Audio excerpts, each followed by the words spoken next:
माननीय अध्यक्ष महोदय, आपने 3-4 बार मुझे बाय नेम बताया तो मुझे तो बोलना ही पड़ेगा। नहीं बोलता, मैंने बोलना ही नहीं था, मैं लास्ट में बोलता। प्लीज।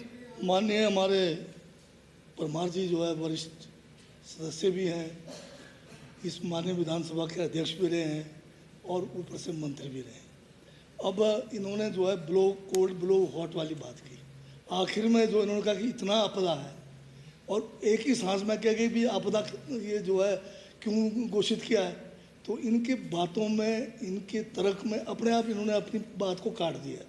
तो ये बात है कि ये जो है पता नहीं क्या बोलना चाह रहे थे और कैसे बोलना चाह रहे थे, ये उसमें ही खुद फंसे। अब रही बात यहाँ पर ये जो है सदन में क्यों चर्चा हो रही है और सदन क्यों चला हुआ है आपदा में।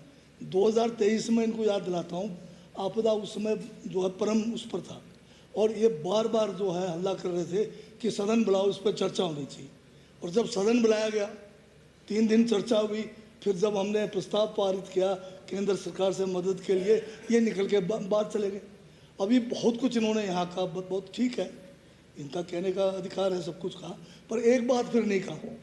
उसको इन्होंने जो है गोल मोल करके कहा कि पत्थर की लकीर है। किस चीज़ की? जो 1500 रुपये जो अनाउंसमेंट हुई इसी धर्मशाला के अंदर, उसका 1 पैसा नहीं आया। और ऐसा कौन सा पत्थर है जिसकी लकीर खींचने में 3 महीने लग गए? अभी भी ये क्या कहते हैं, चीनी से खींचने। आजकल तो ज़माना है लेज़र का, खींच देते हैं।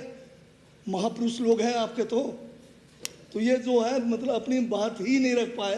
मैं इतना ही कहना चाह रहा हूँ, बाकी जवाब मैं दूंगा। और फिर दोबारा एक वो 5500 करोड़ की, अब तो मेरे कान पक गए।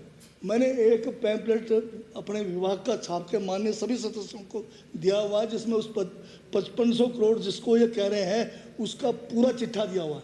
अब उसको पढ़ के देख तो लें आप, मैंने पूरा ब्लैक एंड वाइट में दिया आपको। हाँ है ना, उसमें देख लो 5500 को क्या हिसाब किताब दिया हुआ है।